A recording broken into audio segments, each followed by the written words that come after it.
And we're live. Hello, SHL. It's Adam and Rich. Here we are. Yep, number 13. It's a lucky number, yeah. Oh, yeah.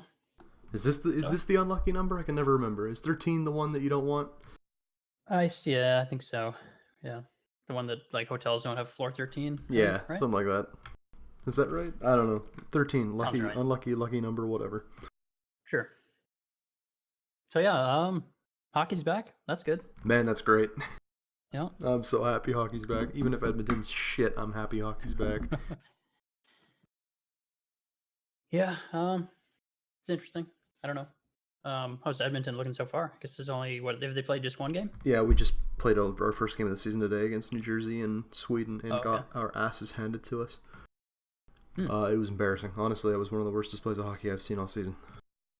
Oof, that's unfortunate. Yeah, it wasn't great. We looked okay in preseason, but that was a bad way to start the year off. Hmm. You don't follow NHL as closely as you do college hockey, right? But Yeah, and I wouldn't even really say I follow college hockey. I just follow my team. So, but I started watching a bit of NHL last year. you watching and now I'm you're a Wild? You watching the Wild now or no Chicago. Chicago? That's right. Yeah. You're closer there, I think. Yeah, Maybe. that's mostly one of my close friends is a Blackhawks fan. So Oh, there you go. Kind of jumped on there. Not a bad team to follow. We'll see. I'm not super confident about this season after the first game, but Yeah, game 1, right? yeah. I mean, it's a win, but it's against the Senators, so and in overtime. Yeah. Better than a loss. Yeah. Take 2 points where you can get it, eh? Yeah, we'll see. Yeah. So, questions? You just gonna go straight into that, or you got anything else? Yeah, no. Yeah, let's get right into the questions. We got a lot this week. Yep. And so to start us off, we've got Avakale. Yeah. And he says, with the SHL regular season coming to a close, how did it go for your teams and your players? How about you start us off, Rich? How'd you do this season? Did Right, you hit your hits goal? Actually, I got to double check because I actually didn't check the last maybe sim or two because I knew I knew we were in the playoffs and I was kind of comfortable with that. I didn't really pay attention, so I actually need to look. Point total is 29. I'm not happy with that, but 155 hits, which is fine. My pace slowed a fair bit, so I was a little worried I wasn't going to hit that 150 mark even. Towards the end there. 155, good spot to be in though. 155 is okay. I'm not unhappy with it, but that's like 150 is that's the minimum I want in a season for the next like few seasons. Yeah. So I'm okay with that, but yeah, 29 points is not great, and being a minus, although I was like minus 14 midway through the season, and then we moved some lines around, and now I'm at a minus 3. So it's not so bad. Yeah, I got help because I got moved up to the Terrence Nova and Wozy line. Oh well, that'll do it. Yeah. It's Wozy, right? That's the consensus. Wozy. I always said Wazi. Wozy. I listened to I think 2 or 3 other podcasts this week, and I'm pretty sure I heard it pronounced Wozy in each of them. Well, I don't know. When he was in Hamilton, we always called him Wuzzy, but that's because he's French accent and shit's Wuzzy. Oh, okay. I don't know. I've always just said Wuzzy, but that's because I got used to saying it that way. I don't know what the consensus right way is, and I would DM him about it, but he won't answer me. Well, and then I guess as far as where we finished in the standings team-wise, I'm pretty happy with that. Second to Hamilton. Yeah, that's a good spot to be in. Yeah, I mean, Hamilton to me is the clear best team in the East. Yeah, probably. I think overall roster, the wild card is of course the goalie, but I think overall roster, I think they have the best. Yeah, we'll see how goaltending performs moving forward here. Yeah, so I guess that kind of segues nicely-ish to you.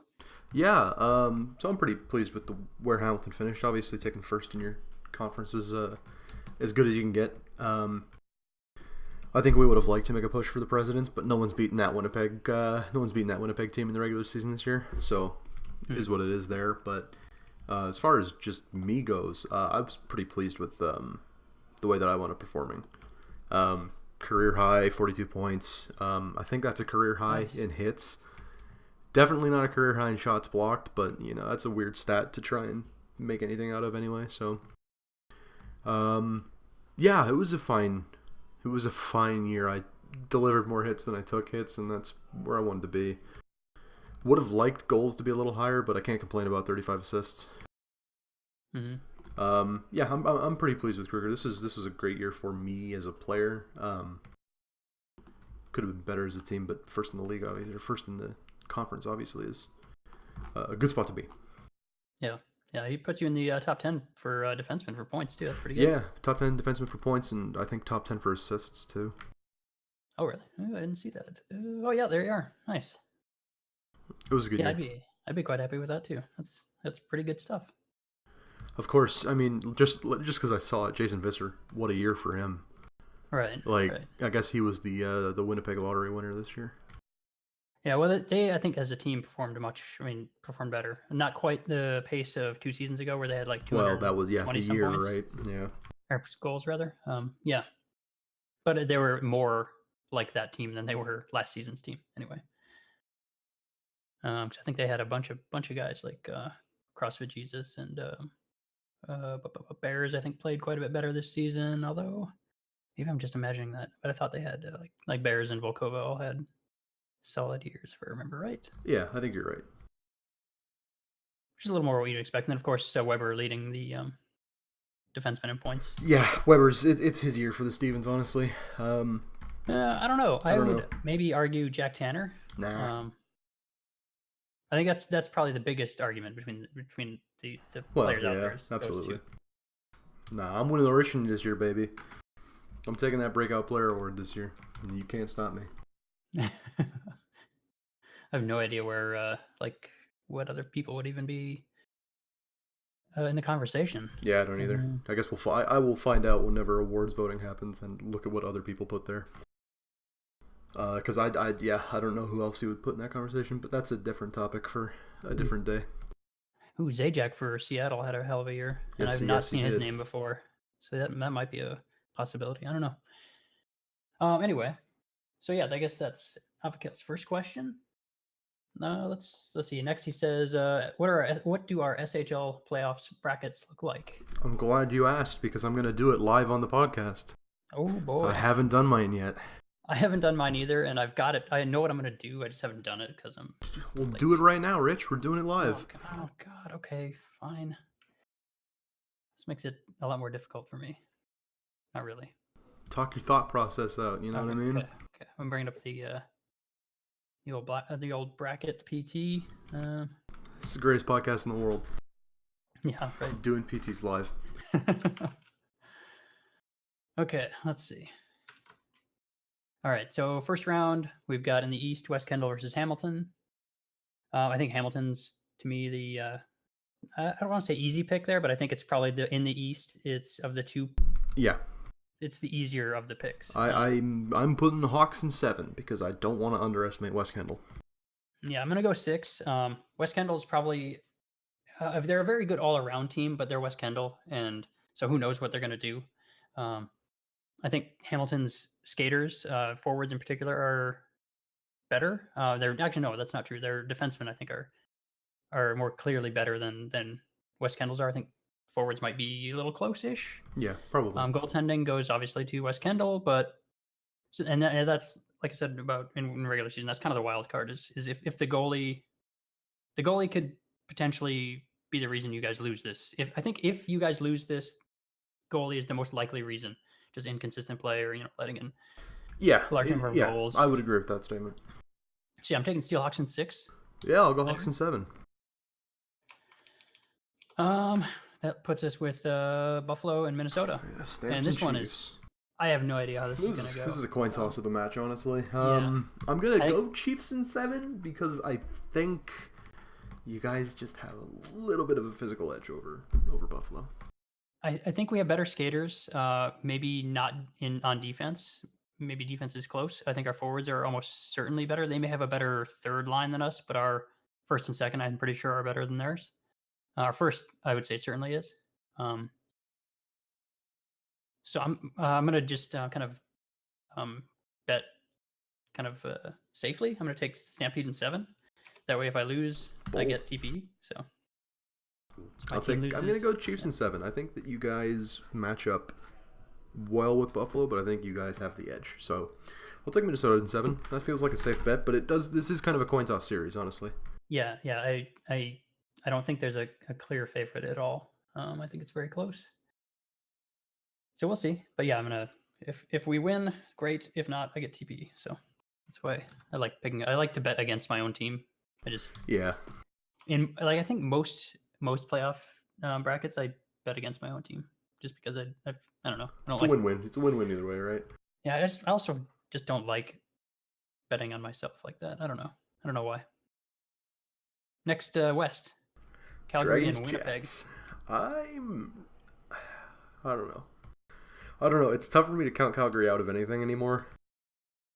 I know they were the 4 seed, but I'm taking the Jets in 6. I'm taking Jets in 7.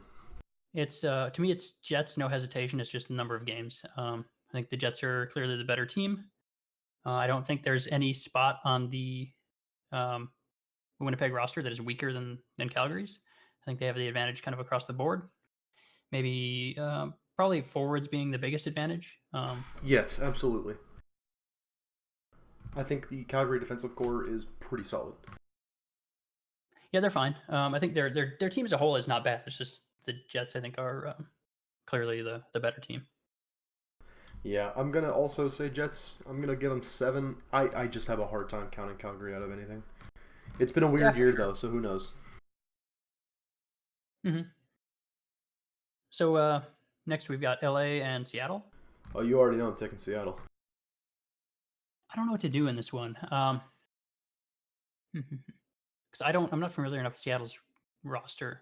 I think Seattle will get through this series in 7 purely on the adrenaline that they've been going on for the last few sims. You know what I mean? They've been on a hot streak, and I think it'll get them through this round at least. I think I'm going to take LA in 6. Wow, I'm all right. a little more comfortable with them just from a coaching standpoint. I think the rosters probably aren't too far off, but I think Westy's going to be a better coach. If adjustments need to be made, I think he'll make them, and he'll win. It's a fair statement to make. I'm taking the underdog in here, I think. Even though Seattle finished second, I feel like they're the underdog of this match.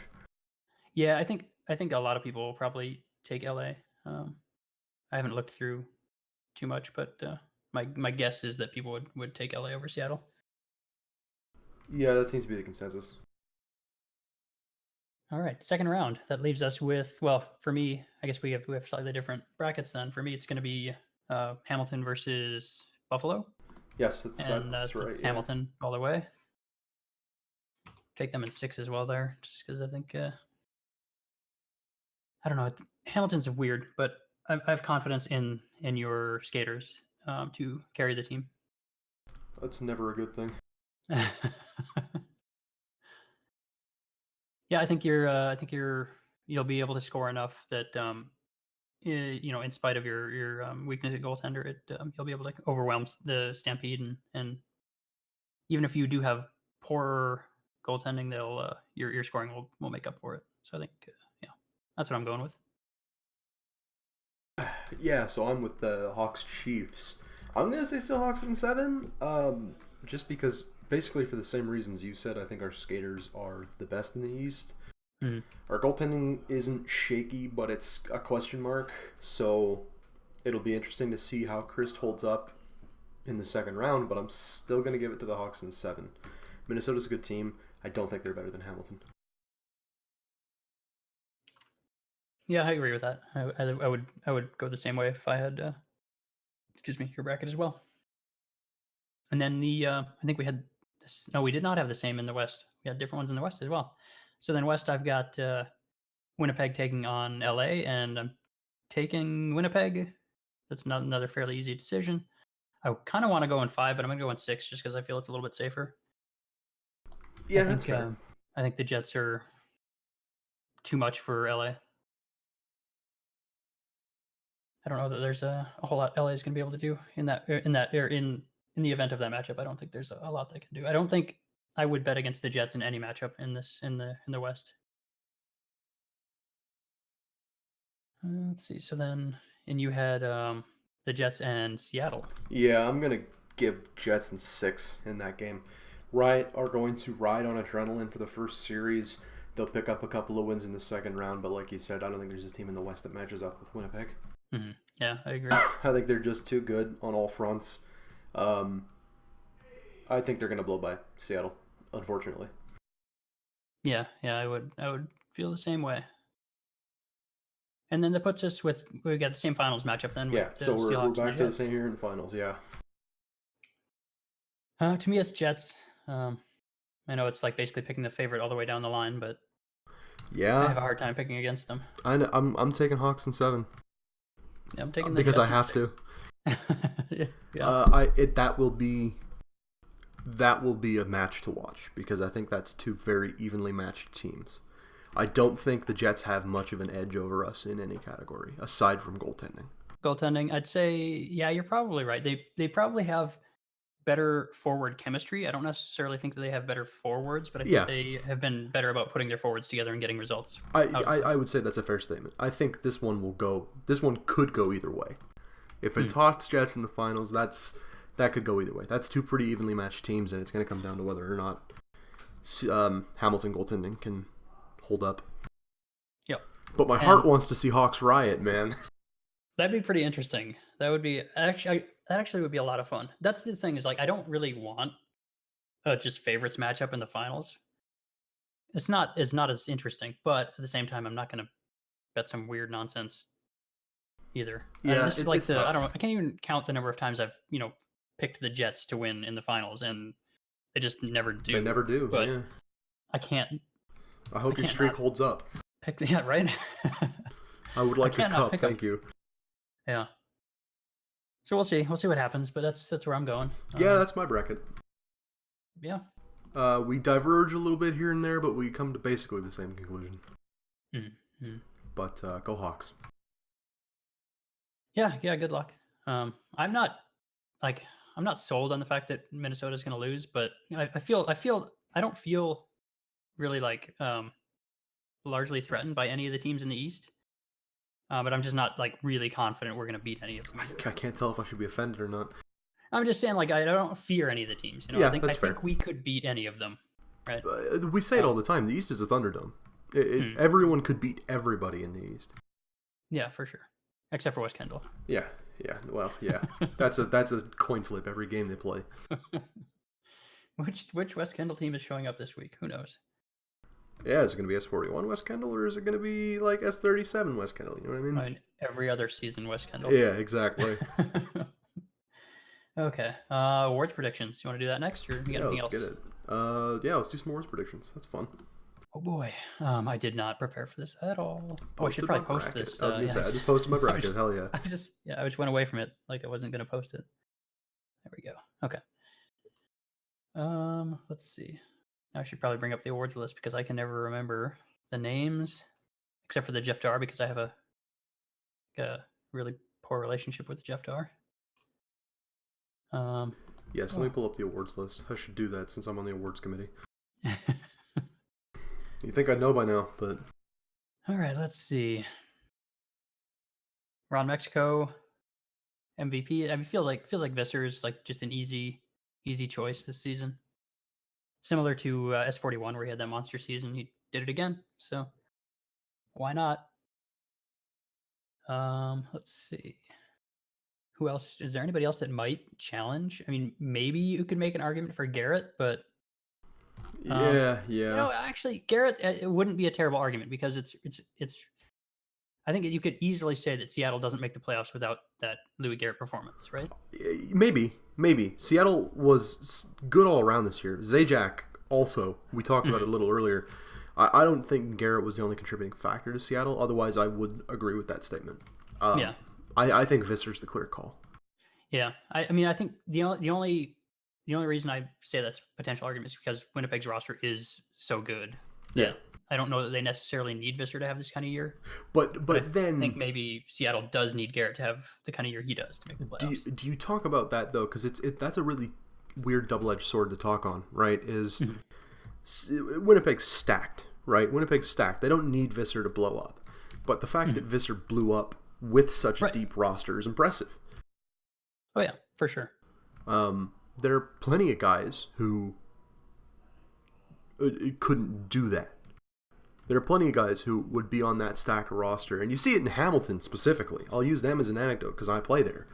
You see it in Hamilton all the time.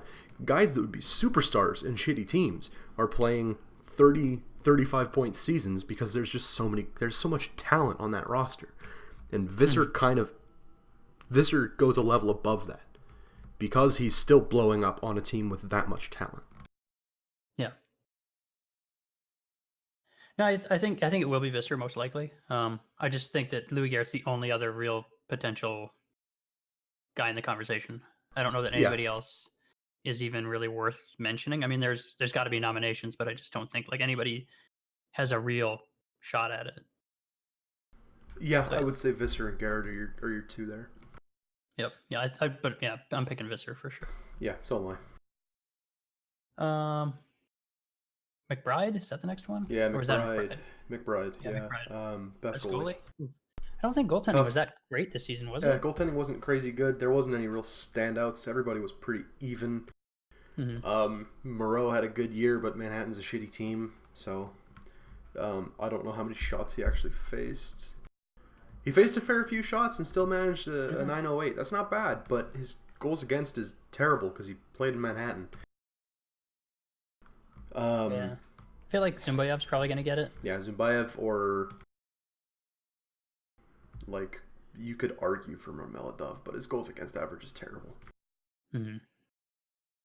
Yeah, Zumbayev's probably my pick for that. I think he probably has the best chance, just the best on across the strength the board. There's no standout in save percentage. Yeah, he led in wins by 4 best goals wins against, too, best wins. So. Yeah, I don't know who you could make the argument for Christ, but maybe I'm just a homer. Maybe. What's his percentage? He's not in the top 10 percentage. He was a sub 9, but problematic. Yeah, sub 9, but he had a 2.8 goals against, 4 shutouts, 26 wins. You could make an argument, but his save percentage really isn't there. Yeah.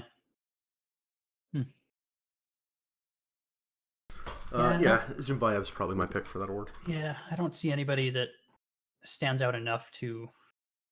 Yeah, that's the thing. Is like nobody really stands out, so it's a tough one to kind of pick. So yeah, I'd go with Winnipeg, Zumbayev. Let's see, what's next? Stevens? Yeah, Weber or Tanner. Yeah, I think I would probably campaign for Tanner. A little bit. Well, he's on SA. The problem with Tanner for me is that he's in San Francisco. His numbers are going to be inflated. That's true. Yeah. Which 48 points, 112 shots blocked. It's impressive, but when you're playing on a garbage team, man. Yeah, there's two top guys for shots blocked are both SFP, and they're both decent amount over 100. You want to know if you're playing on a bad team. Look at your shots blocked count. Yeah, if you have over 100 shots blocked, you're playing on a shitty team. I don't know. Tanner is hard for me to give it to him because he's got his numbers inflated by playing on a bad team. Weber, it's hard for me to give it to him because he's only slightly better in the numbers than Tanner. I think I don't know who else. Yeah, I don't know who else you even talk about. Yeah. Let me see any of those guys. Nobody really in the hits. Looks like are those all forwards? Yeah. Unless, yeah. Yeah, I don't know. I don't know that I can really make a strong case for any of these other guys over those two. Yeah, it's gonna be Weber or Tanner, and I'm gonna give the edge to Weber because he's playing on a good team. Yeah. So like Metzler had a good year, just a lot of penalty minutes. Not better than either of those guys. Yeah. Which is kind of sad because he did have a really good year. Huh. Yeah, Weber or Tanner. I'll give the edge to Weber. Yeah, I think it's fair. What's next? Jester. I'm gonna campaign for Chris on this one. I'm gonna campaign for the Hamilton goaltender. Yeah, I don't think that's out of the question. I think it's probably a 3-way race between Deckens, Carlson, and Christ. Yeah, I'm gonna campaign for the goaltender because rookie goaltender coming in. Yeah, Hamilton played pretty good around him, but we kind of rode on his play all season. And aside from that suspect save percentage, he didn't disappoint. second for goals 4 against shutouts average, too, 4 shutouts, second for wins. It's hard for me not to give the edge to Chris, but maybe I'm a homer. No, I think it would be fine. It's always like a weird debate because he didn't necessarily play well on his own strength. It's goalie is so dependent on the team, so it's like a weird. Well, yeah, nobody ever wants to give discussion to have. Nobody ever wants to give an MVP or a rookie of the year to a goalie because it's hard to judge him by his own merits. Yeah, I think there was one that won not that long ago. Was it Forford just won MVP last year, didn't he? No, I mean rookie of the year. I don't remember. Probably. I think it was what's his name, Zimbayev, wasn't it? Oh yes, I think Zimbayev did win Rookie of the Year. Which is basically the identical situation. You got a stacked Winnipeg team, and the goaltender benefits because of it. So I mean, it's certainly possible. I wouldn't rule him out, but I feel like people are favoring the skaters a little bit more. Oh, they always will. That's the nature of the award. Yeah. Points are more tangible than goalie stats. Mm-hmm. What do we got next? Jeff Darr. Jeff, I don't know. Forsberg. Who's top 5 in points who also had like over 100 hits? Because that's pretty much what the award right. is. Who's leading in points right now? I don't remember who finished. It was Visser. Forsberg in 5th with 194 hits. Ooh, yeah. That's probably your pick. Yeah, that's pretty legit. I'll say Forsberg. I'll give the edge to Forsberg for the Darr, honestly. I don't see who else. Like, you could make an argument for Nova, or Bennett, but I don't know. That hit number is fucking crazy. Yeah, it depends on the voting. I don't know how much. I don't know how. I have no idea how the award is weighted. But if it was me, I would go Forsberg, I think. Yeah, I think Forsberg's my pick. Yeah, I think just on numbers, Forsberg's my go for the Darr. That makes sense to me. Yeah. I don't think there's the only thing I have an issue with is this plus minus. I think he's fine. His hits are really good. His shot blocks are fine. They're on the higher end, but not like so high that it's really worth mentioning. It's more like, he doesn't have a low number, so that's enough. Yeah. Like Visser with 8 it's not, I don't know, not great. But I don't think that's something you would weight very strongly. I don't know. Maybe. I don't know. For me, Forsberg's the pick for the Darr. Mm-hmm. Yeah, I agree. What's next? Is it the Littleton? Aiden Ricken. That's me, baby. It's me. It's me. It's Vic Kruger, baby. I don't fucking know, dude. I don't know. I don't know. I'd have to remember numbers from last year, and I don't want to do that right now. Yeah. Zajac stands out a little bit. Zajac, I feel like I haven't really seen him have a year like this. He's almost a point per game, which is pretty legit. I don't know. Outside of that, I'm not sure. Yeah, I don't know. Zajac, maybe. Yeah, fuck. I don't know. Right now, Zajac is the only one that comes to mind for me. Yeah, I'd need to look at older. More about last season. Yeah, I'd need to look at older indices. I don't know. That's tough. Try again next week. Yeah, right. I'm sure we'll be more knowledgeable then, right? Yeah, probably. No. Lance Uppercut? Best GM? Yeah, fuck, I don't know. Who made moves this year? Seattle. Sure. Fuck it. Why not, dude? I think Seattle could be a decent contender for that. You could argue Seattle. Yeah, Selleck was an excellent move. What's his name? Lombardi? Oh God. Lombardi? Yeah. I don't know if that was... Was that this season or last season? I don't remember. That might have been before the deadline last season. I don't remember clearly. I think they're probably a good choice. I don't know that anybody else made big moves. I mean, both Toronto and Edmonton did. And it worked for them. Yeah, clearly. We talked about this last week, and look, we were right. Oh yeah, I think Seattle's a good pick for that. I think. Yeah, I think Seattle's a good chance there. Best coach? Again, you could give the edge to Seattle on that one. You could. Their line making got them into the playoffs. Yeah, I don't know that there's a better choice than Seattle. Yeah. Um. Hmm. Yeah. No, I don't think so. Yeah, sure. Seattle, congrats. To me, they're the biggest. If you look at the teams that made the playoffs, they're the only one that I don't think people would have thought were going to make the playoffs. Oh, but I did, baby. I called this all the way back last year. I mean, they're going to get crushed in the playoffs. But... Oh, it's going to be unfortunate. I'm kidding, Sammy. Don't be mad, even though you probably don't listen to this. I'm not kidding. Yeah. I'll tag him for this one specifically. Shoutouts this week. Seattle I think is a good pick for both GM and coach, honestly. Yeah. Like you said, of all the teams that are in the playoffs, that's the one that you're like, well, clearly they must have done something right to get here. Mm. What's next? Littleton, most dedicated. I don't fucking know. Is he? Yeah, I don't know. Like, dude just took on the job of PT head. Heads the award committee, Austria GM. I think he does records work, but I don't know for sure. Yeah, I don't know if it's in like an official capacity, but he's been keeping track of like shots, block, and hits career. You could make an argument for Izzy.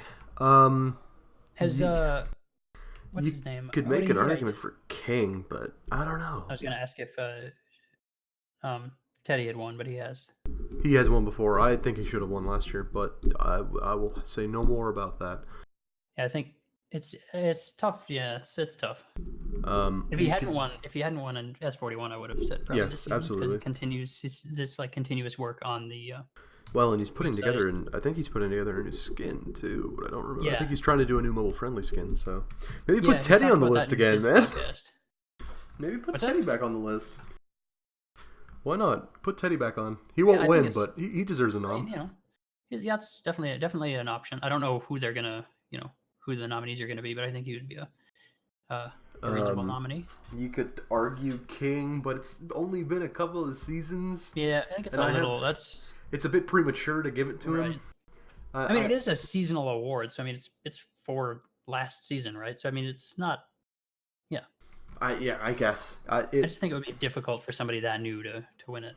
Yeah, I would say Mike Izzy's probably my go-to pick for the Littleton right now. Reasonable.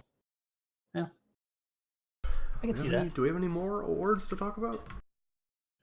We could say MVP voted by players with this Sarmad Khan, but I feel like it's gonna be Visser, so there's not a lot to say there. Visser, yeah. Playoff MVP, but there's no. Can't do that yet. Yeah. Here's a question worth asking, maybe. You think we'll see a lifetime dedication award this year? Nothing comes to mind that makes me think like this person could be, but yeah, nothing really comes to mind. Of course, there's probably people more in the know than me that might have an idea, but I don't. Nothing that I can think of right off the top of my head. Yeah, I'm trying to think of something. Either I can't really think of anything, but I figured it'd be worth asking whether or not you think somebody might get it, but I don't know.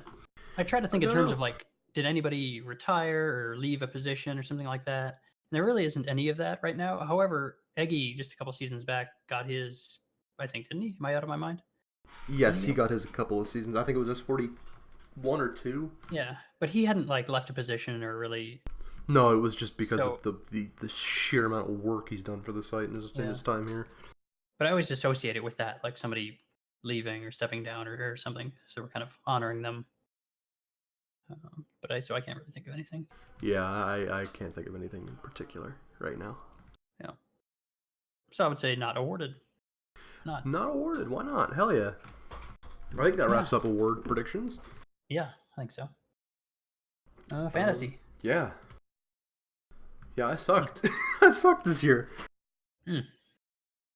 So I ended third in my group after starting off really, really badly, but making a pretty solid swap. But the gap in my group between second and third was pretty massive. It's like 140 points. Basically my whole team busted this morning, or not my whole team, but like 3 out of my 5 skaters busted. They were just playing well below their my expected performance for them. So start of the season was real bad. So I swapped out. Oh God, what's his name? Vorkamper, who had a complete dog shit season. Right. And I swapped him out for Trevor Wilson, which kind of saved my season. So yeah. Let's see. He asks, I guess, how do our seasons go? Which group are you in, by the way? Oh fuck, I don't remember. 13, I think. 13? 13, I think. I can never remember. Oh, yeah. 13 was right. He had Vorkamper too. Yeah, he sucked. He just had a bad year. His hit count is fine. I thought he should probably have a few more. He was playing, I think, on the same line as Luke Atme all year, and just did not benefit from the fact that Atme had a pretty good season. Just, what's that, 26 points on the season? That's unacceptable for a fantasy player. It was rough. Bad. It was rough. Yeah. So he was a real bad pick. I think I took him in the 6th, so it wasn't like total disaster, but even taking a player like that in the 6th, it's just bad news. Let's see. So yes, what did you do right and what did you screw up? It's a weird question. I didn't screw anything up. It's you people that screwed it up for me. It's hard because I feel like I made the correct decisions at the time. So I have a kind of a, I don't know what to call it, a system, but like I feel like a pretty solid understanding of the players that are gonna do well in fantasy. But when you have like guys that aren't hitting on a pace that they should, like Vorkamper, only 121 hits when I expected he would have at least 160 and more than 26 points.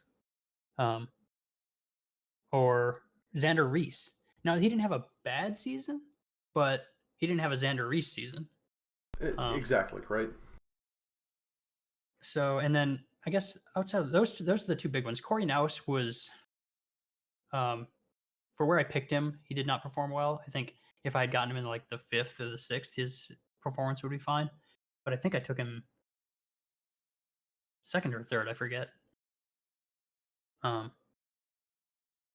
So that wasn't great. Like I said, I can't really say that I screwed up and that I picked players that didn't perform to the level that I thought they would. Yeah, but how much can you blame on yourself for that, though? You know. Well, that's the thing. Is it's between this season and last season. It's kind of like last season was a similar situation. So I don't know if I need to change my thinking or if I just continue doing what I'm doing, because I have been a fairly consistent. And I guess this season wasn't a bad season. I feel like it was, because I feel like I should have done better. But I still finished 3rd, so it's not. I have had a string of seasons where I finished in the points, and the last season was a departure from that. So I've made TPE for several seasons in a row, excluding last season. So I feel like I have a good setup. I know reasonably what I'm doing. So I don't know that I should change anything. I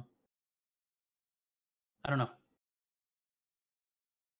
I feel like yeah, it's tough for me to put any blame on the drafter, because sometimes you just get unlucky, and the people who were hot last season aren't hot this season. There were a couple of times where I took, I think, safer picks than. Also, I never seem to get into a group that's full of people that are really bad at fantasy. Yeah, I never get that lucky. I think it was last season where there was like guys like Xander Reese in the 2nd round, and I'm like, how's that a thing? Like, why am I never in that group? I want to be in that group. But now I've completely forgot where I was going to go with this. Crap. Well, yeah, I don't think I change anything. I think I just keep doing what I'm doing. In things like fantasy, I try to avoid results-based thinking. Yeah, you can't. Yeah, because I don't know. Yeah. At least this time, I didn't panic ad drop, which I tend to do. I overthink my picks while I'm picking them, and then after like 4 sims, I'm like, okay, I gotta make a change because I'm gonna lose, and then it ends up not working out, or not working out as well as it should. Yeah. Yeah, I don't know. Yeah. So yeah. Any other thoughts from you there? No. I can't really say that I did anything wrong or right because at the end of the day, I'm just drafting and hoping people are going to perform. Yeah, that Vorkamper pick really bugs me. Bugged It was so bad. It was not a good pick this year. I'm looking at yours really quick. Yeah, go Odegaard. ahead. That was one of those where in one of my last picks, I had a defenseman, and I had some guys highlighted on my sheet. But Kikoman was still there late, which he didn't turn out to be a bad pick, but he started off real slow, which kind of freaked me out. Because he's like a pretty consistent, solid performer. Like, because he's on a bad team, so he's going to block shots. He's like one of the few defensemen that isn't just trash on Manhattan's roster. And he's not that good, but because the rest of their defensemen are so bad, it's fine. So he had like 286 point season. He's usually kind of upper 200s, like 290, 300, just because, nobody else is there to do stuff. Yeah. But I could have gotten Odegaard, which would have been an increase of I guess only about 12 points. Yeah, it's tough to think like that now that it's over. Yeah. I don't have anything else to add there, I guess. Yeah, no, I'm good on that topic. So what about NHL? I got fucked, man. God, I hate Mike Smith. You know what? Like, Boston came out against Washington, game 1, and I said, Tuukka fucking Rask. This is the man with the plan. Boston was great last year, and then they lost 7-0 to the Washington Capitals, and I went in the negatives in the first night of fantasy. Oof. It was. I mean, I'm fine now. I think I'm only about 6 points back of the guy I'm playing this week. I got a lot of guys that I wanted. I missed a lot of guys that I didn't. I got some snags that I think people just stopped thinking about. Jake Gensel, that left wing centerman kid in Pittsburgh, lit it up last night. Or not last night, fucking whenever he was playing. He lit it up. Jake Gensel, hell of a fucking hockey player. Just unbelievable. Are they playing right now? No idea. I don't know if they're playing today right now. They must be playing today right now. Montreal, Pittsburgh? Maybe. Yeah, they're playing because Tanger's playing right now too. Just a few good pickups. A few guys that I'm just disappointed in. I love seeing Vegas lose, but having Mark Fleury on my fucking team is making this hard. Who else is on here? Shea Theodore's been shit, but Vegas has been shit for 2 games, and I don't know whether I should be happy or sad about that. Tanger and Gensel were great pickups. Stastny was a great pickup. I took McKinnon like 9th overall, which was fine. McKinnon's a good pick. He's good for Colorado. I know JY and a few other folks will agree with me on that one. McKinnon was a good pickup. I don't know. The guys have been all over the place. Timo fucking Meyer has been having a great season, and I picked him on a whim in like the 12th round. Real hockey fantasy is luck enough as it is. Yeah, I don't know. It's brutal. Well, I don't know anything about NHL fantasy. I've played once, and I didn't know what I was doing, so I just kind of picked based on suggestions. That happens, yeah. I didn't follow the season at all. It was just like a handful of friends. It was actually a pretty small group. I think there's maybe 8. Maybe? I don't remember. That was terrible. It's hard. NHL fantasy sucks, and it's super hard. It's really strange because of the way the games are laid out. Setting your lineups daily. You got to get up early enough to set your lineups, especially if there's matinee games. Yeah, it's crazy. Too much. Yeah, it sucks. Daily fantasy's better, but I don't like betting real money, so. I could fucking bitch about my NHL fantasy team for hours. I can't. It good, bad, or otherwise, I'm 8 points back, and that's better than the 40-point deficit I had to start the season. That's all I got to say about that. Unless you've got something you want to add. No, not at all. Let's move on then to the last question from Avigail. CSI or NCIS? Neither. Cold Case. I've never really watched either at all. I actually wouldn't know the difference, I don't think. Yeah, I like Cold Case. I don't like CSI or NCIS. I don't really watch that, I guess, those kinds of shows. The weird, like, not necessarily cop, but kind of cop shows, right? Mm-hmm. Yeah, give me Cold Case. I know that wasn't a choice, but I'm going to pick it anyway. I'm sure that'll satisfy. Yeah, probably. Yeah, so thanks for the questions. Yeah. Much appreciated. They were good ones. They were just genuinely great questions. Let's move on. Yeah, let's move on to Luke. How was your guys' week? Mine was hell, so I want to hear some good answers. Oh boy. How was your week, Rich? It was pretty standard, I guess. I got a remote start put in my car. That's exciting. So pretty happy for that. I can start my car in the winter and it won't be cold, which is pretty cool. That's the most exciting thing that happened to me, though. Wow. Yeah. Yeah, exciting. Yeah. Yeah, my week was pretty boring. Classes and work and classes and work and classes and work. I did actually have a panic attack on Wednesday morning. That was exciting. It's no good. Yeah, I had an assignment for my art history class. This is a stupid and horrible story. I was up until about 3 a.m. working on this paper for my art history class.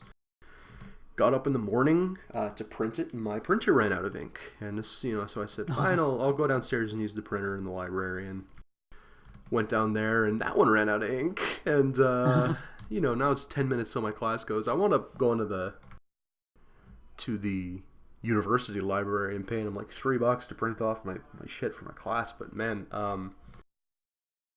I think it was brutal because it was this is worth 10% of your overall grade. Oh. And it's pass fail. There's no partial credit. You either do it right or you don't get credit. Nice. So there was a point where I was having a minor panic attack about the fact that I was about to blow 10% of my grade because of bad luck. And that was probably the most interesting thing that happened to me this week. Well, that's not a good answer, but an answer. I mean, okay. So here's, I guess, good-ish news. I got a jersey. I got the Chicago Nick Schmaltz #8. Oh yeah. I got that. I came in on Thursday. That's a good pickup. Yeah, pretty happy. Big fan of Schmaltz. Is one of my North Dakota guys. Yeah. So yeah, pretty happy with that. I'm trying to think I guess there's some good news amongst all the. I guess that's not that good, but it's a little less mundane. Yeah, a little less mundane, a little less bad. I'm trying to think if my roommate brought home this nice dark ale from a local brew house yesterday. It was alright. It tasted fine. It was a little hoppy for my liking, but it was like, I don't know, any beer is a good beer. Is that good news? I don't know. There was beer. That's the good news. On the positive side. Yeah. So yeah, I hope that brightens your week, Luke. I don't. Fuck you. Whoa. Oh yeah, that's right. He's a whaler, isn't he? Yeah, I'm allowed to say it. I'm still his boss for 3 weeks. I'm allowed to say that. All right, let's do the next thing because this next one's complicated and I don't know how to answer it. Yeah, I don't know who's in the draft class. How do you feel that S44 draft will be similar or different to the S42 draft? Will this draft class be stronger or weaker? Was he S42? I don't remember. I feel horrible for not remembering, but he has to have been S42, right? Oh, God. I think he was 43. Oh, God. Did he just get drafted this past season? Yes, he did. Probably. Yes. So 44 is like the because King and Okay, so 44 is the current crop of juniors kids. SMJHL rookies. Okay. I have no idea. It doesn't really mean anything. Let me open up this tab that he's thankfully linked. Yeah, but I looked at it and I was like, okay, I don't know what any of this is. Holy shit, that's a lot of charts. Yeah. There's no names here. So there's some players like, I guess some of the higher profile ones would be like Baylor's player. Yeah. Of course, he's still Minnesota, so I guess there's not a whole lot to say there. Xena potentially as King's girlfriend. She'll probably go to San Francisco. Potentially be active. Who else? I'm just kind of gonna try and poke through the SMJHL rosters really quick. I'm looking at the S42 class, and JP's in S44. Yeah. I'm trying to look at the S42 draft class just to see what kind of stuff was in there. And Crutch. Oh yeah, Crutch is in this draft class, isn't he? Yeah. There's a handful of guys I'm seeing that have a decent amount of TPE. They're just new, so I don't really have anything to say about them. Tweedle, but he's San Francisco. Mark Harder, old school guy. Eggy, Dollar in a Dream, who was former Calgary Michael Boychuk. Yes. Let's see, Andy BJ, guy who will probably make a good player. Who's that? I don't know who that is. Okay. Let's see. Anybody else? Ragnar, another old school guy.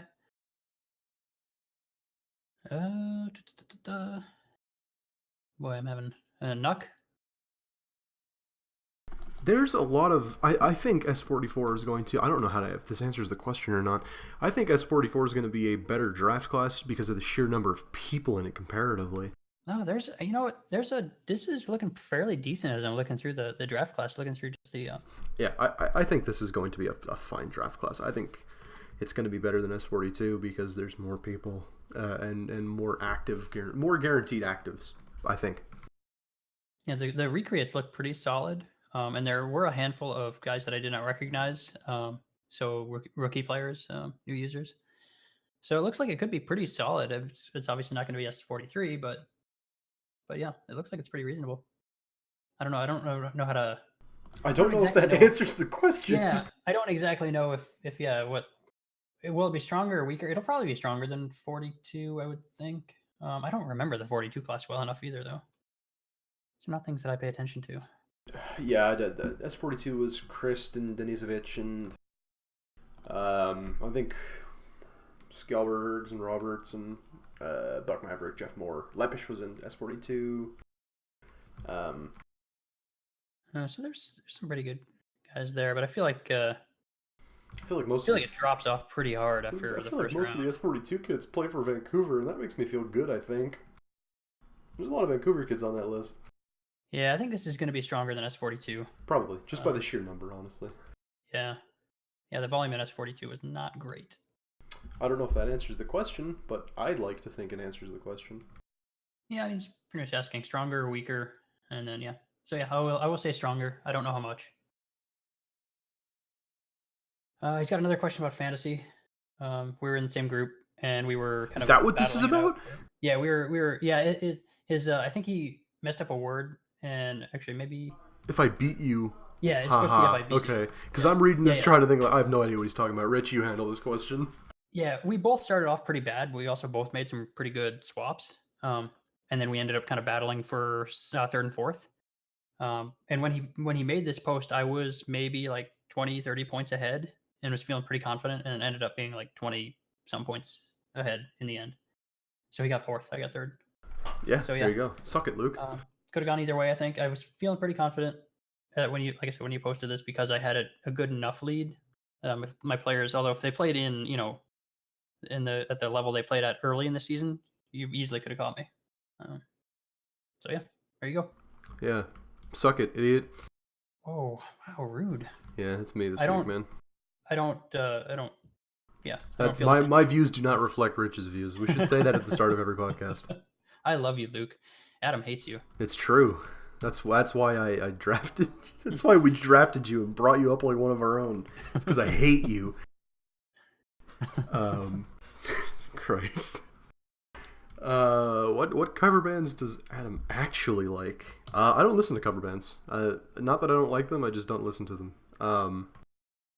I know this is a response to the band that was playing outside my window last weekend, but Hmm. I don't listen to cover bands. If you'd like, I can give you 2 or 3 bands that I do like that aren't cover bands. Just to give you some sort of an answer. Let me pull up my Spotify. Thanks for coming to Adam's music recommendation corner of the week. Let's see. What's just the 3 bands I've been listening to lately. Trico is a Japanese math rock trio. Kind of punky, kind of aggressive. That's Tricot. Trico. They're pretty good. No English though, so if you can't stand music not in English, don't listen to it. Polyphia, instrumental prog rock, math rock group. Their guitarists are great. Their drummers got good sense of rhythm. It's all instrumental though. And Cara Bonito, who just put out a new record. They're a English pop group, kind of bubblegum pop, very happy, very bright. This new record's a lot more laid back, but also super glitchy and super fucked up in its production, and it's really, really interesting to listen to the noise collage that some of these songs turn into. So there's my recommendations for the week: Trico, Polyphia, and Cara Bonito. That didn't answer your question, but I can't answer your question. I don't listen to cover bands. Well, great. Yeah. Yeah. That was fun. Yeah, you know me. Hey man, recommendations than last week, which were not the bands. Yeah, which was not the bands playing. Yeah. Hey man, I'm an audio engineer. Music, I could talk about music for hours. Yeah. So I hope that kind of answers your question. Let's move on. Someone mentioned some suggestions to the site: expansion, raising the SMJHL TVE cap, and changing the update scale.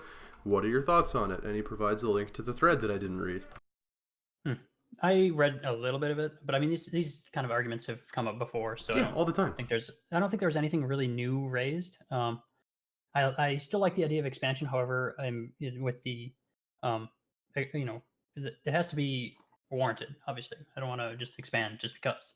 If we've got the people and it's we need the space, which I kind of feel like we might soon or maybe do. I think of the 3 here, the expansion is the one I agree with the most. Mm-hmm. And I didn't know this was a Halsey thread, but that does not surprise me. Yeah. He was the one. Yeah. I do think the expansion is probably going to be a necessity in the next couple of seasons here. Mm-hmm. Seems like it. At least that's the feeling I think amongst the league largely. I don't know the numbers, but I like the idea of creating more room for these players to move up, so we don't have so many players stuck down in. I don't know about stuck, but so many players spending so much time in the juniors. I think we need to. Yeah, I do think. It almost, I don't know. I do think Halsey is maybe a bit exaggerating. I think he's exaggerating a little bit. Guys aren't being stuck in juniors for 5 seasons. I mean, most guys are moving up after 3 or 4. You know what I mean? Yeah. There's enough turnover that these guys aren't stuck down for max. That doesn't happen anymore. No, I mean, well, the five seasons, nobody active ever. Nobody really does. Nobody active ever does 5 seasons. But it's certainly more common that people are staying down for 3 and 4, and I think a lot of, and myself included, a lot of the kind of the older members we like that 2-season kind of. Yeah, 1, 2, and then you're up, 2 right? seasons feels like a long time. And for I'd like to get back to that a little bit. Yeah, for me, because I came up in the era of, 3. I did 3 seasons and then went up to West Kendall. I think 3 is probably the golden number, because that gives you a season to cap, a season to play at cap, or a 2 cap if you didn't, and then at least a season at cap, assuming you worked half hard, half decently. I think 3 is the magic number, but I totally understand people who are like, I want to do 2 seasons and then go up. I do think the expansion should happen. I do think that needs to happen at some point in the near future. Yeah, it seems like it. I was down for 4 as well, so yeah, I know. I was a bit of an exception at the time, but yeah, I think a lot of us would like to see it go back to more 2 being a little more normal. Whereas right now, it doesn't feel like there's space for those guys. Yeah. To come up.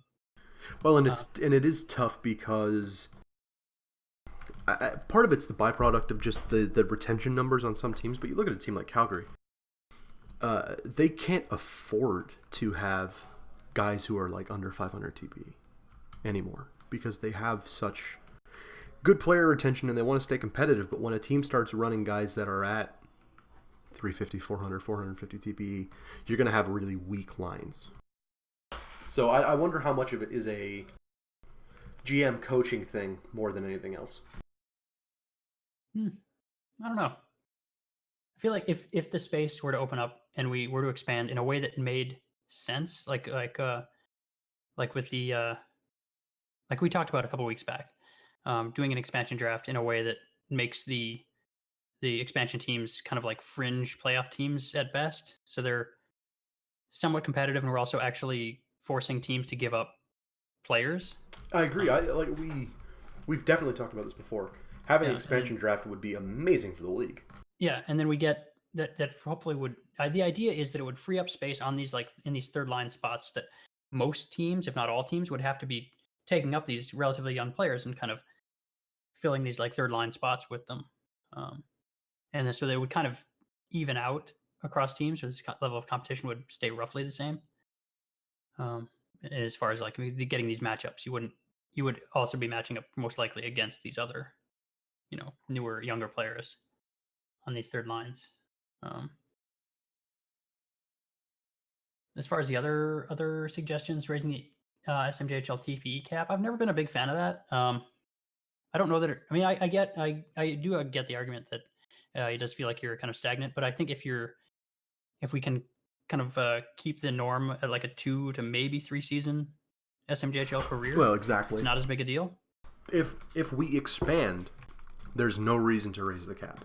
Yeah, I don't know. I feel like raising the SMJHL TPE cap right now in our current state, the biggest thing that it does is it makes the good teams like quite a bit better. Which I don't know. I kind of like that. A 350 a team with a bunch of 350 players already dominates. So I don't know. Yeah, I don't know. I'm not a big fan, but I wouldn't like fight it, I guess, that hard. What's in the last one is the updating scale. That's super dangerous, unfortunately. It's incredibly dangerous. Yeah, I don't know if did you listen to Eggy on the King and Luke cast? I've not yet. No, they talk about because they go over King's activity check chart graph that he put out. Yeah. And I think they were slightly wrong on it because there's what it is S24, 25, 26 are big spikes, and then there's a big drop off after S26. I'm fairly confident that is due to the change in the update scale we made in that off season. Probably. So I think changing the update scale, it might be positive overall, maybe depending on what you did, but the potential for losing membership is there, and that worries me. Because it's a pretty substantial undertaking. Even a small tweak, there's a lot of work involved. So yeah, that's worrisome. But I would need to see. I guess I haven't read all the discussion, so I don't know what kind of proposals there were. I know he had proposed a system that would basically not change builds in their current state, just kind of change the road to get there. Like, so it would cost the same TPE to end at, 99 or 90 TPE, but it would be cheaper at certain tiers. I don't know. It would still, I think, take a fair amount of work to get everybody, within the new scale. Right, and as Toman and ML say, you either change the cap or the update scale, because changing both is a horrible idea. Well, I think all three of these kind of address the same thing. Exactly. If we expand, there's no need to change the update scale or the cap. Yeah. Although I do kind of like the idea of making it easier to create a mid-tier player with less TPE. But I don't know. Like I said, my fear is loss of membership due to the difficulties of changing the scale. It is a fair issue because it will happen. Yeah, I mean, I don't know that it's inevitable, but it would. That's what I think caused the drop off for after in the S26, S27 kind of between there in the activity checks, which is substantial. If you look at the difference, it's I don't know if you saw that, but I had actually quite a while back when expansion was this was when the double shifting was being addressed. There was an argument that the league was stagnant and we weren't gaining members, which wasn't true. We weren't gaining them at a rapid rate, but we weren't stagnant. And we weren't losing members. Um, so I had done a similar thing. Actually, my graph looked exactly the same as Kings because yeah, it's the same thing. But I had tweeted it out, and at the time I was looking at it, trying to figure out why there was that drop off, and I think it lines up with that off season where we changed the update scale, the big drop. So yeah, we got Izzy next. Unless you got anything else to add there. No, I think all the points that we needed to make were made. Yeah. Of all of the 3 expansions, the one I see happening most likely. Mm-hmm. Yeah, I agree. Yeah, but let's move on to Izzy. All right. He asks, well, hey, what's up? What's up, Izzy? First of all. What's good, Izzy? What's good, bro? He says, postseason's upon us, and there are some shocking non-entries, in both conferences. West Kendall, I'm sorry, not West Kendall, God, whatever. New England in the East, and Edmonton in the West being out. So any, I guess, talk to us a little bit about what happened to each team, and which would you consider a bigger shock? That's easy. It's Edmonton. It's Edmonton. Let's get on the record right now. New England being out of the playoffs is not a shock to me because they are a wholly inconsistent team. Yeah, and I don't think their roster stacks up against the other teams in the East very well. I think I don't think their roster is very good. I think it's good enough to keep them in that like fringe conversation, but it's not great. So yeah, it's clearly Edmonton because Edmonton has, I think, everybody would agree that they have one of, if not the strongest overall roster in the West. But for whatever reason, they just shat the bed at the end of the season. They went on like a pretty big. They really fell apart in like the last 2 sims. Yeah. Oh my goodness! Holy, look at that string of losses. 1, 2, 3, 4, 5, 6, 7, 8, 9 losses in a row. Yikes! And then there's 1, 2, 3, 4, 5, 6, a 6 loss streak before that. So yeah, they just completely collapsed at the end of the season. Not that they were like great earlier in the season, but they seemed to clearly be a playoff team. I'd be interested to know how that lined up with the trade that switched out the goalies. Because based on TPE, I don't feel like that should be a big enough change for them to just put them out of the playoffs, especially given the strength of the rest of their roster. Excuse me. So that's weird to me. I don't know. I'm not sure what would have caused that other than that trade because I think that's the only change they made. Yeah, I don't know. They just bad luck, I think, more than anything. Yeah, probably. And New England, yeah, they're I don't know. Like I said, they're a fringe team. They could make it, but I'm not surprised they didn't. Yeah, New England's not a shock to me. I feel like we should be talking more about the fact that Seattle Riot placed second in the West. Yeah, I mean, yeah, that's certainly the between them and Edmonton. Those are the 2 big stories for me in the regular season. Not that I need to talk more about how Seattle did it, because I feel like I've talked about it for the last 3 weeks. But, yeah, I don't think New England is a story, because New England is an inconsistent team, and they have been since the late S30s. Yeah, I think the management change kind of really shook the team up. Not to say Toivo was bad management, obviously, but... No, but it definitely created some kind of inconsistency where they're sometimes good, they're sometimes bad. It's not really sure. I think it's probably coaching. Yeah, that would be my best guess. But I don't know. They are starting to hit a point where I think their regression is hitting some of the core players they had that were still hanging on in the late S30s. That they just really can't keep up anymore. Guys like the Makinen, Laukkanen. Oh boy, I know there's more. Those are the 2 that jump out in my head, but I know there's a few more on their roster. Quick look. I guess those are the 2 biggest ones.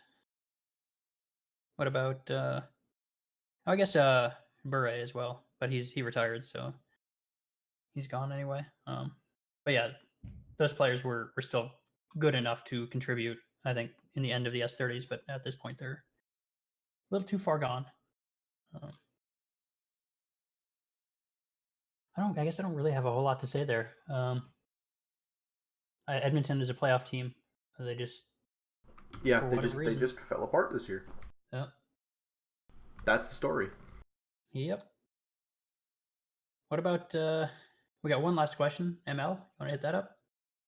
Because I know we got to be over at this point, right? As usual, let's check the time. We are at 1 hour 10 minutes. Okay, it's not too bad. So yeah, you want to do ML's question, or do you got anything else you want to talk about with Izzy? Yeah, the most I can say is I don't know how Edmonton fell apart, but Edmonton just crashed really, really hard. Mm-hmm. And there's nothing they can do about it now. Next year will be a different year. Yeah. So ML, he says, I guess there's one more question for Rich since you're HO. Hey, that's me, man. But we got 2 SHL head GM spots opening. Who do we think is gonna? I guess who do I think is gonna end up being the new tour and new GMs? Ooh, that's really difficult because I don't know. I think Toronto maybe has a candidate or two on their roster, but New England, I don't know anybody on that team who I would think might take over. Ooh, I'm looking at the wrong roster. Let's see, Toronto has, I think, somebody like nobody who could be a potential. He's already the co, so that would make a lot of sense. For some reason, I did not remember that he was the co. Or did he? Is he the one that stepped down? Am I losing my mind here? Who is the? All right, I gotta look. Sorry, this is I should have prepared for this. Oh, it was symmetric. Okay, I was pretty sure, but with nobody as the co, I think it makes a decent amount of sense that if nobody wants it, that's a pretty solid pick. Somebody who's familiar with the roster, you get that continuity. So that seems like he would be the favorite if he wants it. Again, I don't know who's going to desire these jobs, so I have no idea what's going to happen. I know ML is a SMJHL GM, so if he wants it, he would, I think, be a possible favorite as well. Yeah, that's fair. But those are the two guys on the roster that to me stand out as guys that might be kind of in the running and favorites. A dark horse. Oh, wait, let's go to new really quick. I don't think there was anybody on the new roster that I thought would be a likely person to take over. Maybe Storm, but I don't know. I'm not sure on that. But the rest of the roster, I don't see anybody who jumps out to me as somebody that would likely apply. Maybe in their prospects. Let's take a look. Not really. I don't see anybody there that seems to me would be likely to apply. So potential dark horse. I know in the past McZ has applied for these positions, and it would be kind of fantastic if McZ was the new New England GM. You're so mean. That would be kind of great. But yeah, I don't really have a good answer for New England because, like I said, I don't really see anybody on their roster that I think, outside of Storm, is super likely to apply. I think if Storm wants it, he's probably the guy, but I don't know. Yeah, I don't know. I don't know if apparently I'm not allowed to comment. Well, I think you might have some information possibly. Yeah, I probably can't talk about it. Yeah. So yeah, I don't know amongst out there in the league like who is an aspiring GM. I really don't. I don't really pay attention to that kind of stuff. The only one I remember, like I said, is McZ has applied in the past. So maybe him. Maybe. Yeah, I got nothing. I got nothing else there. Sorry, I wish I could answer better, but I'm not. I guess I don't have my finger on the pulse of the SHL when it comes to GM types. Oh, you know what? That's not true. Last week, not last week, the last big Slappy hour, Slappy talked about how some of the other sim leagues he's been in have been GM leagues, and I was going to ask him a question in their question thread about if he had any aspirations to GM in the SHL. I don't think that he does, but if he wanted to, I think he'd be a great choice for GM. I don't feel like he probably does want to, but that'd be a great choice. I think he'd be a real like players GM. I don't know that. I think he would be the type that would probably surround himself with guys that are more knowledgeable. But he would be that that player's GM, like I said. Right. So yeah, that'd be cool. Yeah, I don't have anything else there. I can't say anything. It's all confidential. I can tell you, but then I'd have to kill you. Ooh. Well, please don't tell me then. Yeah, I wouldn't want to do that. Who am I going to podcast with if I don't have you, Rich? Yeah. So I think that brings us to the end. Let me just refresh really quick just in case. But it's not. No, we're good. No more questions. You know what? Let me just hold on. Uh-oh. What's happening? All right, so yeah, I guess God, I wish I had something to talk about in the meantime. Let's take a look at the announcement, see if anything fun happened, because I don't think they did. Yeah, see if anything interesting happened. Nope. No, nothing interesting. Oh boy. Are you ready? You done doing what you're doing? I'm just waiting a hot second. All right. Oh, hey, here's something. Izzy posted the updated hits and shot blocks top 20. I moved up to number 7. I'm pretty happy with that. Hell yeah. And at end of next season, I will have moved up to number 5, which I'm quite happy with as well. Well, that's not a certainty, but it seems extremely likely. But yeah, I'm pretty happy with that. He was talking to me about it in the old Discord.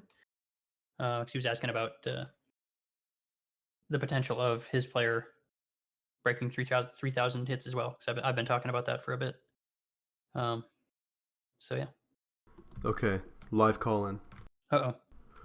Norharok asks, what is the best coffee chain in North America? Oh, I don't drink coffee, so this is like a terrible question for me. Bad question. Fuck, I don't know. There's Caribou Coffee. There you go. Sure, that sounds good. Yeah, Caribou Coffee. I know they're very popular, so. We don't have them in the East. It's very unfortunate. I was in Montana this past summer, and it was the first time I've had Caribou Coffee in like 6 years. Yeah, I think the first time I probably saw him was in Minnesota. I think in Minnesota. I think I saw him while I was passing through North Dakota. You ever go to Wall? You ever go to Wall Drug? Oh yeah, the drugstore. Yeah. What the hell? Man, I went there and it was nuts. People were lined up down the block for what appeared to be like cowboy wallpaper on a few buildings. What? I have no idea. Wall Drug? I can't say I specifically remember any of my trips, but I know I've been to them. Nothing stood out, I guess. It's a pretty standard. They make donuts. I didn't get one. It's in South Dakota. Wall Drug, South Dakota. Is this Nor still? No. I went on a tangent. Okay. I went on a tangent thinking about the West Coast and Caribou Coffee.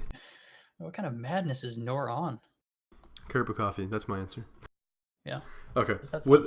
Live call in with that. I think we can safely wrap it up here. All right. As always, if you made it this far, thank you so much for listening. Yes. I'm Adam, and this is Rich. Hi. And we'll see you next week. Yep. Take it easy.